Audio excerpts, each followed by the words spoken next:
Busy? Are you good? Wonderful. Good morning. I'm calling to order the Connecticut State Advisory Council for Special Education Executive Committee meeting. Today is April 19th, 2023 at 9:02 a.m. My name is Susan Yankee. I'm the council chair and a parent member. Sean, is there anyone, or Matt, is there anyone for public comment? I don't know who's. I don't believe so. I don't believe either. Jolie And just here's joined us Jolie. as well. Oh, hi, Jolie. Good morning. Good morning. Sean was filling in for you. Thank you, Sean. Wonderful. Okay. We were just asking if anyone is here for public comment, and we don't believe so. No. Okay. All right. Let's go next to consent agenda. All right. The March 22nd, 2023 SAC full council. Oh, not SAC. I'm losing my mind. Executive committee meeting minutes need to be approved. And are there any corrections? I already sent Jolie one correction. Jolie? Yes. At some point we should maybe get together and kind of go over the minutes with maybe making them a little just more like bullet points, and maybe putting people's last names in. Just fill in, if you could do, we could just chat. Okay. I usually put it in. And I can help you with that. Yep. Usually I put in initial. I don't usually write out the whole last name after I write the name in the attendance, but I do put the first name, last initial. There are times I miss the last initial, so I need to kind of keep that consistent. Okay, wonderful. Thank you, Jolie. Really appreciate everything you do. Okay, any corrections to the minutes? No. Everybody good? I wouldn't say corrections, but I would say that less is more, like for the minutes versus note taking, bullet points of like decisions we make, not necessarily like a play-by-play of the narrative, if that makes sense, because I think sometimes things can get lost in translation that way, and it's extra that when I think that we can yeah, I agree. It'll make Jolie's life much easier, and I believe, yeah, and we'll just make them actions that were taken. Yeah, I agree too. Like anything to make your busy schedule easier, Jolie, that would be great. And Susan, I like your suggestion too of the bulleted points, because then it makes it easier for me too as a reader to just quickly read through and digest the information. Okay. Are we all good to, so I assume there are no corrections because I'm going to make a motion. Okay, would someone like to make a motion for the approval of the minutes? I will. That's Jeff. Who would Yes. like to second it? And Nachi would like to second it. Abstentions from anyone who didn't attend? No? Okay, so all in favor of approving the minutes of the March 22nd, 2023 Executive Committee meeting minutes? Aye. Okay, Jolie, we have everybody raise their hands, so the minutes are approved. Thank you. Thank you, hon. Okay, next we have committee matters. March 29th full SAC meeting agenda. Brian, I'm assuming this is where you kick in? Or Sean? Do you already have an agenda semi-sketched out? Yeah, as far as the Bureau reports, we'll have our Table 7 data from the state performance plan that we can give an update on. Okay. Catherine and I have also been working on a response to OSIP around students that are identified as visual impairment, including blindness. So we can update you all on that quickly, and that can be something that we just share as far as something that OSIP was engaged in following up with states.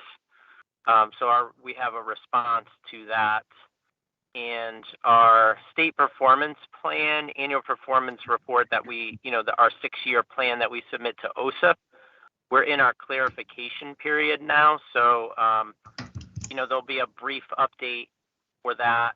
the last couple meetings, just because of our agenda, I haven't been able to give a bureau update. So I'd like to provide at least some things in writing. You know, I think there's a couple of things that I could write up in advance of the meeting, and then just highlight a few things live with folks, and you know, to get a little bit of interaction and questions and feedback.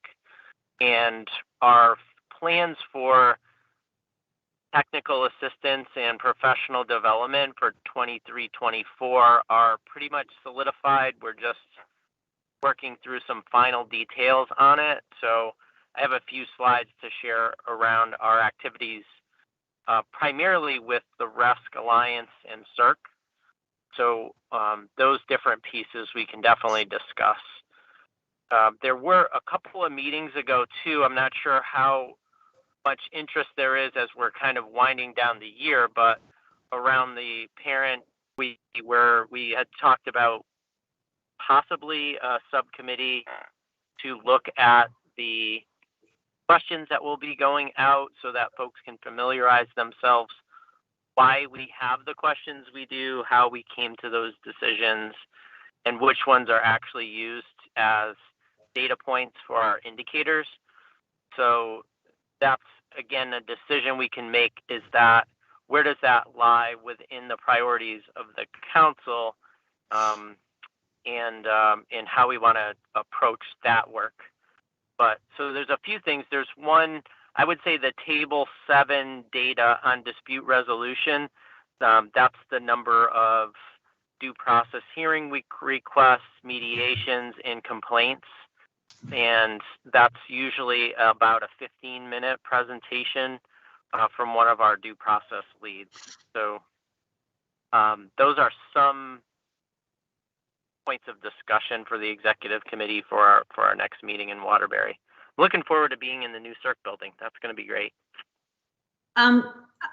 I also feel that we have not worked on priorities and recommendations for quite a bit of time. And since we decided that we were going to try to have it done by the end of, by our end of our April or possibly May meeting, I think we should put that in, because even though we have an hour afterwards, that's only for a few people who can stay to kind of clean things up.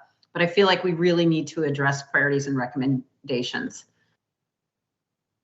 at this meeting. What did you have in mind for that, Susan? Yeah. Well, I feel like we haven't looked at it in a while. We have new members. There's some of the topics that we really haven't touched on.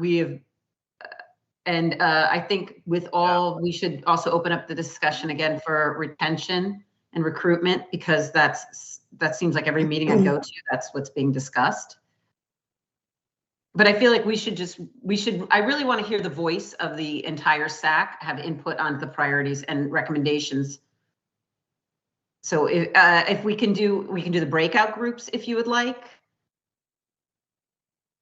Yeah, well, we're going to be in person in Waterbury, right. So we could look into that. I'm not sure. I think the room we have, Jolie, is like a conference style room with a table where we're all seated around the table. So, I mean, it definitely lends itself to full group discussions. Okay, and great. It doesn't mean we couldn't, break off into smaller groups around the same table, but I don't know that we'll have, 3 or 4 separate rooms there to be able to do like a true separate breakout. Yeah, I prefer everybody in one space personally. I think I like that too, because they get a chance to feed off one another and add to, and just kind of like, do that. So. Yeah. But I would love to do that so that when we get to our April or May meeting, it could be a wrap up, and also have updates on things that we've discussed, the big things like the final, like a little wrap up from you about possibly the IEP rollout, CT SEDS, where it is, things like that, at the end of our quote unquote year. I would love kind of just touching on important things. Sure. That you have been working on all year. Yeah. 2 years. How many years have you been doing this? I remember 3 years, 4 years you've been working on the IEP? Well, really, I mean, the process started when at my first year at the state when we were getting input on the new IEP. So it's been like a 6-year process. Yeah. So I'd love I kind of would love that last one to be, we can all relax until we see each other in July. Can we also get an update on the restraint and seclusion data? Yes. We had talked about that in one of our previous committee meetings. But I think like at this meeting, at this time of year, it's a good chance to look at some data to help inform our priority work rather than just discussion based on experiences. I think it's always important to go back and look at that data. And I think was there anything else that we had wanted to know more about? I was hoping that we could, wherever the legislation is at our meeting, that when you send out everybody the agenda, that you would attach the special education legislation so people know what's going on. So I think that would make our streamline our discussions. Yeah. I mean, it's Yeah, too much absolutely. to go over in one meeting. It would eat an entire meeting, but if people can look at it ahead of time. Yeah, just a question for Jen.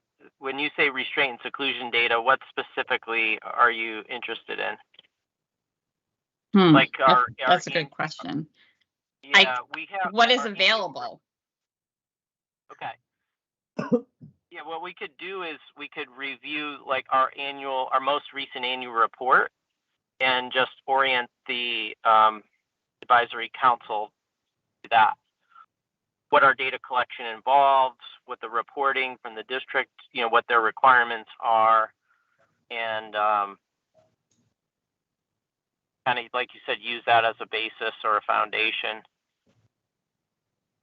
But are you also able to give us like real time updates, like this, like X amount of restraints and X amount of seclusions this year?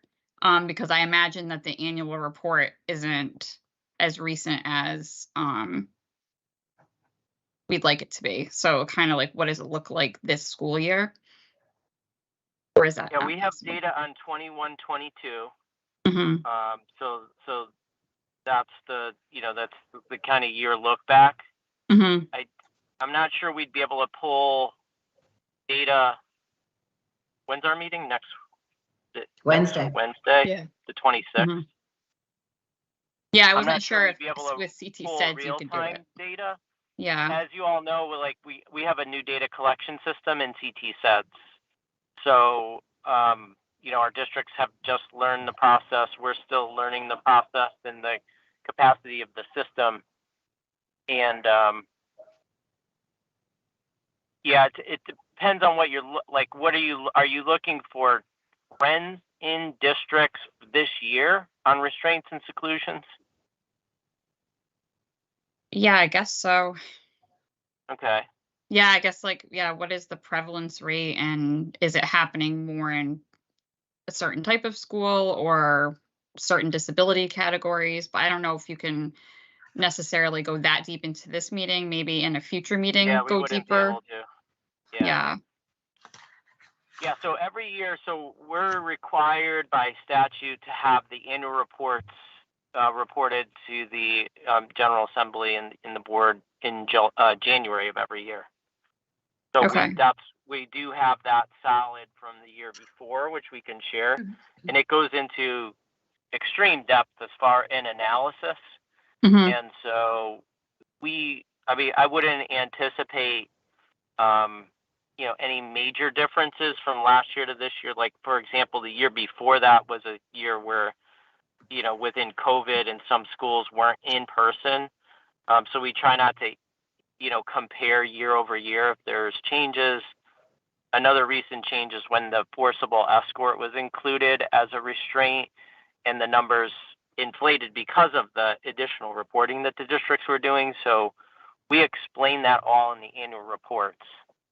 But that would be, that would be a good at least half-hour review, half-hour discussion if we're going to be sharing out that data. And But so it sounds like you would like some full group discussion in the priority areas to help inform the annual report. Restraint and seclusion came up. We talked about the dispute resolution data tables, and then some of the other activities. You know, there's also the special education task force, which I know Susan and Jen are both members of. So that's just getting kicked off. So I was just going to provide a brief update, or Susan, that might be something you could provide in the executive committee update to just give, you know, our first meeting and the 3 different subgroups and the charge of the task force. I think the committee would be interested in hearing about that. The council, sorry. That's all right. That's great. And did you want me to propose a subcommittee or an ad hoc committee for your post-secondary ed survey? It's your call. I mean, these are all your decisions. So, but if it's a need that if it's something, it's not a need we have. It's something that came up at a previous meeting where folks were interested. They said, could we see the parent survey? Could we see the post-secondary survey? So I think there was some interest. It could be just us sharing that and reiterating that or reviewing it. We're not revising it for this summer.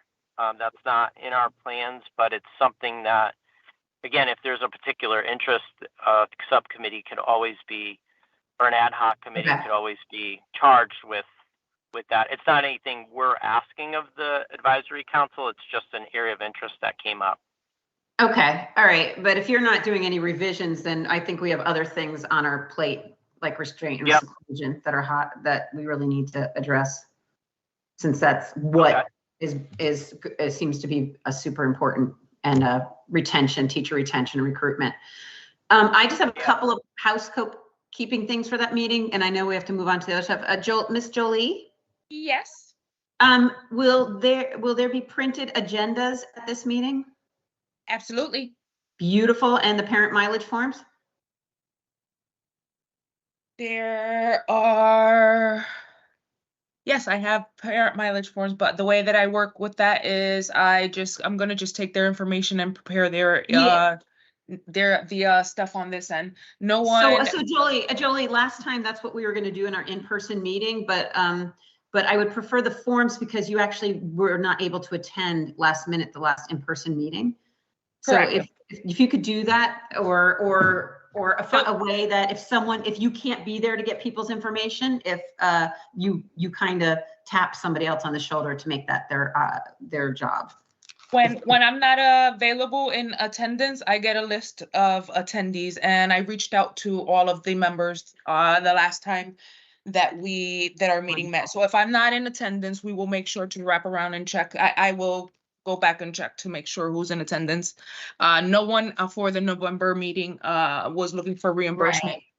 Well, actually, and we all know that I did reach out to you in reimbursement, and it was very difficult to do all that online. We had so many glitches. So that's why I'm just requesting that it might be easier, and for some parents to say, to just fill out a paper and not have to go through that. But that's something that we can deal with ourselves. Okay. And this, I'm assuming, is just in person. We're not having a Zoom component.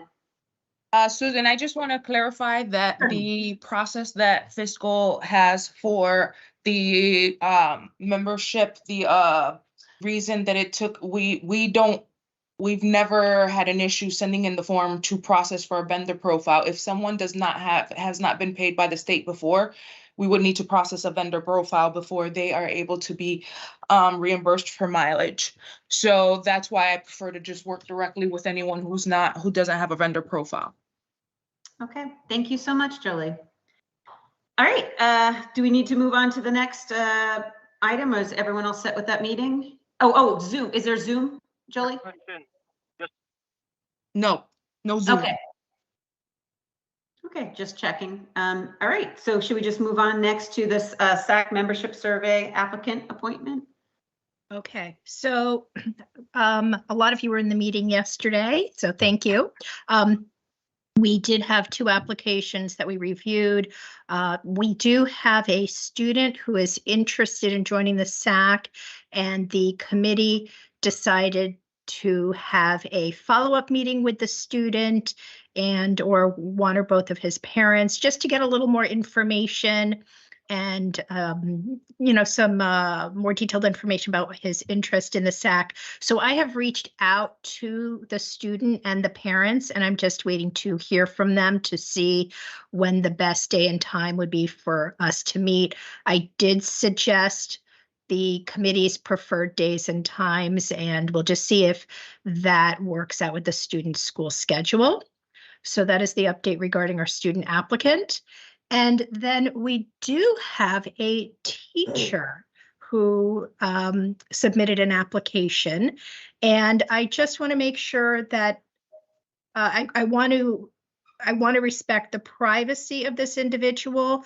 So I can state the individual's name for the record, or if it's best if I just speak generically, I can do that as well. Do we need to?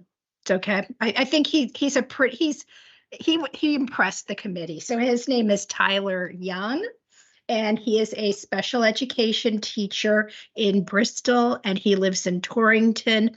And he submitted the SAC survey. He submitted a cover letter. He submitted his resume, and he sounds like a real go-getter. In his cover letter, which I'd also shared with the committee yesterday, he indicated that he's interested in creating initiatives to help our special education students in our state, and he plans to not only better equip our special education teachers, but retain and recruit special education teachers within our state. And this is critical, and these are some of the reasons why he would like to join the SAC. So he started out as a paraprofessional, and he went to college to get his degree in elementary education, but really fell in love with special education when he worked as a para and decided to enroll and get his master's degree in special education. So for the past 3 years, he's been working in special education, both in a public school setting and in an approved private outplacement school setting. So he's worked with students in special education ranging in age from grade 3 all the way to age 21. And he's currently working as a special education teacher in the Bristol school system. So anyone have any questions about this applicant? No? Okay. So I don't know if we need to formally make a motion to accept the application and move it forward to the full council to vote on. I don't know. Brian, do you know? Yes, exactly. That's exactly what needs to happen. Yep. So Okay. someone makes a motion forward to the full SAC for approval. Okay. I would like to make a motion to move the candidate forward to the full SAC for approval. Thank you, Susan. And who would like to second it? I'll second it. Great. Thank you, Jen. Okay, good. And then thank you. And then in turn, oh, yeah, all in favor? Okay, thank you. And then in terms of other vacancies, we have our usual legislative vacancies. We don't have any legislators who are members of the SAC right now. I did reach out to parents whose terms were expiring to see if they were interested in remaining on the SAC for at least an additional year. Everyone said yes. Tammy Racho did indicate that this coming year will be her final year. So we know we will have one vacancy to fill a year from now. So Brian, I know you're still working on the higher education appointment. And we still have 2 student vacancies, and we're working on filling those. Any questions about membership? No, okay. I have a question. Yes, Jeff. So, so I have my original appointment right here, and it's from Malloy, and it's from 2018, and it said it expired July 1st of 2020. So I keep on bringing this up, and it's not because I'm a nudge or something like that, but I wanted to make sure that when we're starting and we're taking votes, et cetera, and we're looking for quorums and we're taking votes, not that we're doing anything that's, mind blowing or not. I mean, it's Right. productive. I don't want to put it down, but I think that we really should make an effort to have everybody on and be current, so that the quorums that we have are valid and that the votes we have are, valid. So I guess, I mean, this isn't I can speak this to isn't that, about Jeff. you, because I know that I bring it up and you say, yeah, we're waiting to Yeah. hear from the legislature, but I just don't understand the whole of it, man. It's 3 years. I could speak to that, Jeff. So the votes are valid and the membership is valid, that we do have language in the bylaws. That's why we put the process in place to reach out to those individuals where their original letters have expired. So that is a member in good standing as far as the State Advisory Council votes and membership goes. We have made progress with the governor's letters, but we can continue to work on that, on those pieces. I think we have definitely some members, for example, on, speech and language and some of the other roles that are still working as ad hoc members versus, officially appointed. But it doesn't impede the work at all. One of the things of the membership committee is to ensure that the council sort of renews and rejuvenates every so often, so that it's not the same individuals year after year. And I think the group has done a really nice job of that, of a mix of new coming members and those members that are experienced, to kind of balance out the work and the initiatives. So I'm not concerned at all about the lapse in letters for some individuals, but we appreciate, the prompts on that, and we'll continue to work on formal letters. Okay, yeah, no, I mean, I think certainly in this area, I think particularly possibly in the sense of like the parents, the people that are in these different administrative positions, et cetera, it's great to have their institutional knowledge going forward. But I know that myself as a parent, my involvement with my son as he went through changes from year to year. And like I kind of rolled off our City of Norwalk parents, sped pack, because, I didn't have a kid in the system anymore, and I wasn't really in tune to that. So I think it's really good to have the people that our boots are currently on the ground doing that. So I think that's a good idea. I know also here, like in the city, for our various boards and commissions, sometimes you'll sit there and you'll have something where it says there's a term, and then sometimes you'll say, like, say for a zoning commissioner, it'll say to serve a 3-year term until his successor is appointed. So sometimes there's also that carryover language. So I appreciate everything you just said. So that'll be good. Yeah, the statute does contain that carryover language as well, Jeff. Okay, yeah, that's good. I was just raising it again, not to be too much of a a pain in the butt, but I'm glad that that's there. No, they're good questions. Yeah, no, they're good questions. Okay, cool. Thanks, guys. Yeah, thank you, Yeah. Jeff.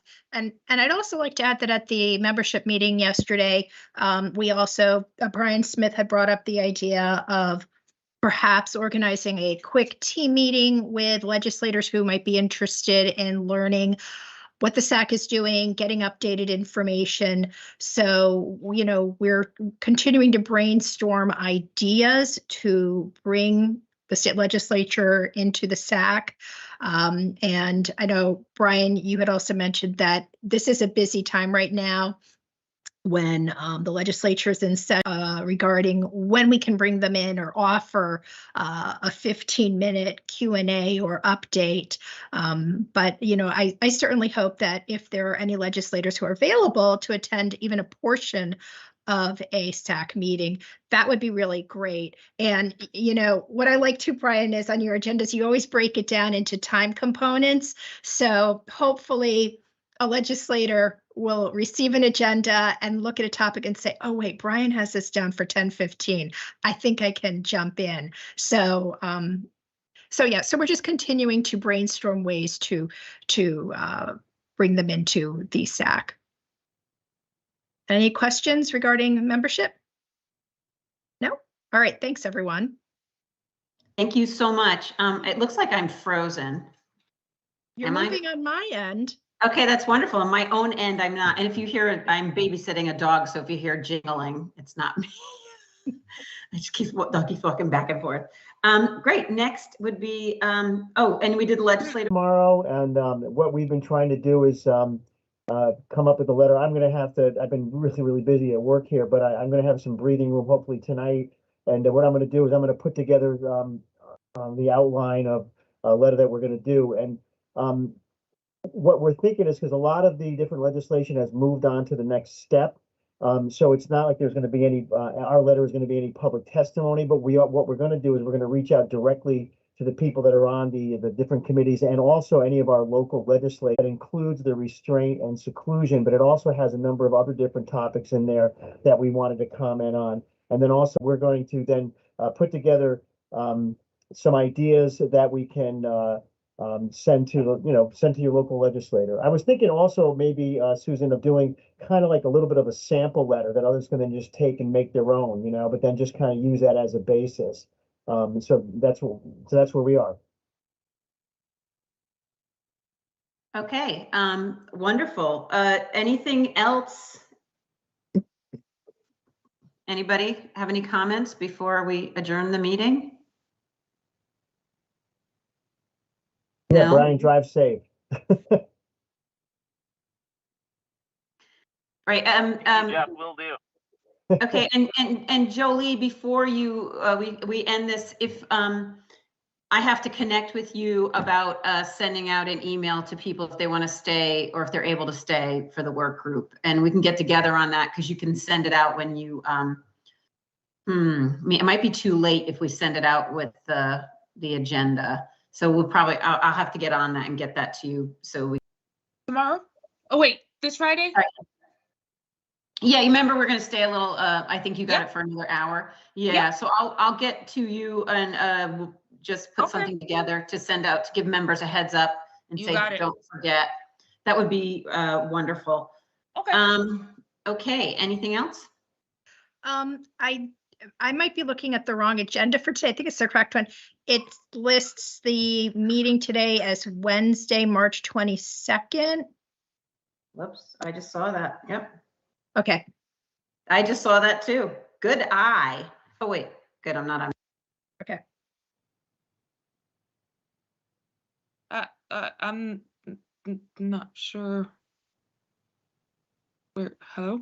Is everybody there? Yep. You're muted, Susan. Susan, you're muted. Sorry, dog was squeaking. It's right at the top of the agenda. Today's agenda? Yeah. I'm sorry, I'm looking at agenda. This says Wednesday, April 19th. For today. I printed it out and it says Wednesday, March 22nd. I think That's there what was a couple that went out yesterday or something. Okay. March, Alright.